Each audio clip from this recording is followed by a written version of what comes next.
As Victorian London expanded into a vast metropolis, artists tried to capture its size and energy in different ways. Some images, like panoramic prints, showed illuminated views of grand events, while others, like Gustave Doré's illustrations, focused on the city's darker, shadowy corners. These artworks didn't just reflect the city, they shaped how people understood its strangeness and its mystery. My name is Nick Robbins, and I'm a lecturer here at the History of Art department at UCL. I'm standing right now in UCL's Object-Based Learning Lab, which is one of the places where I use the university's amazing collections in my teaching. My expertise is in 18th and 19th century British art. Teaching this history in London and in Bloomsbury, surrounded by museums and by the foremost collections of British art, is a huge privilege. And London itself, and the vertiginous changes it underwent in the 18th and 19th century, was so central to the way artists conceptualized the work that they did. One of the things I like to do in my classes is to think about how representations of the city itself shifted at key moments in modernity, and the impact of new technologies, political changes, and ecological crises on the way people understood the city. Luckily, to think about the new kinds of images called into being by the modern city, we don't have to go very far. London's museums and UCL Library's special collections, which are one of the largest in the UK, are full of fascinating, rare, and arresting illustrated books, pamphlets, photographs, and ephemera. I wanted to share with you a few images of London to think a little bit about how ideas of light and scale shaped the idea of the modern metropolis. London ballooned in size in the decades around 1800. It became a world city, a place where the world gathered, but also where, in the form of objects, the world was gathered.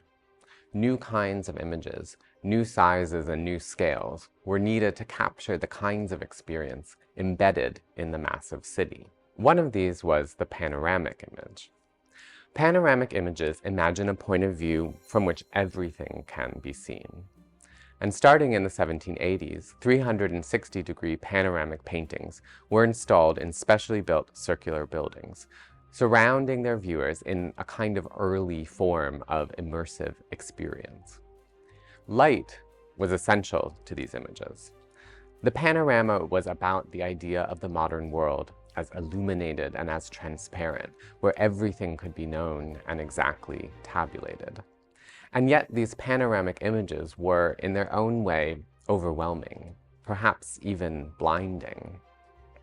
We can see a fascinating kind of panorama in this object from UCL's special collections. Made in 1838, this fold-out print recorded Queen Victoria's procession through London when she had just become queen in November 1837. Now, setting aside the question of royal spectacle, we might think about how the image represents what it was like to move through this vast, expanding city. This is a kind of mass-produced object, one which many people would have held in their hands and looked at. And in this way, the participants in the spectacle unfolding in the street can also, in some sense, be participants in the representation of that spectacle.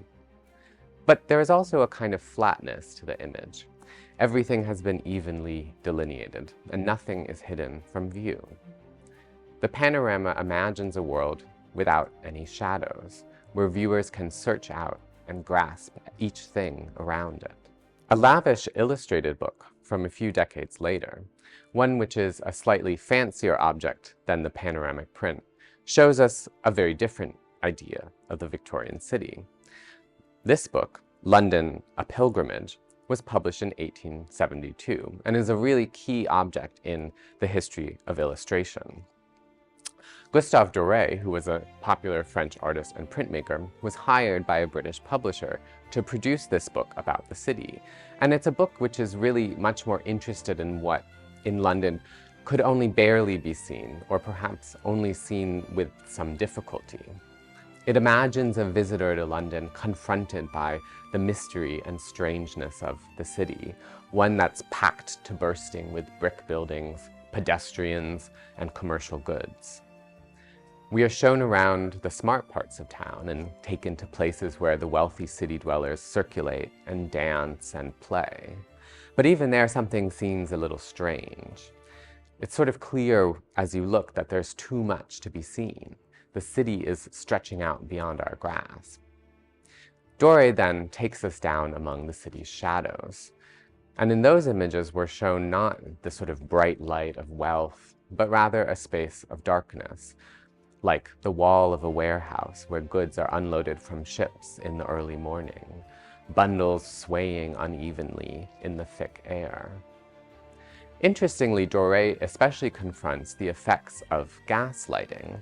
And so this was a system of lamps supplied with coal gas that lit London from within and without, and really changed the way that the city was experienced. This network of illumination had a revolutionary impact on what the city felt like, especially, of course, at night.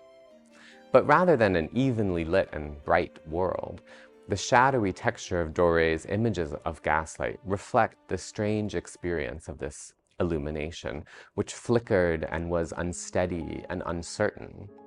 Unlike the panoramic image of London, Dore's pictures imagine a limit to what can be seen, what sort of flickers at the edges of experience. And so putting objects like these two next to each other, we can think a little bit together about how the city required artists to think differently about representation and the politics of visibility. Modernity could offer the image of light and knowledge spreading out everywhere, but the reality of the Victorian city was different. And it was this difference, this sort of shadow and obscurity, that we see Dore dwelling on so evocatively in his images.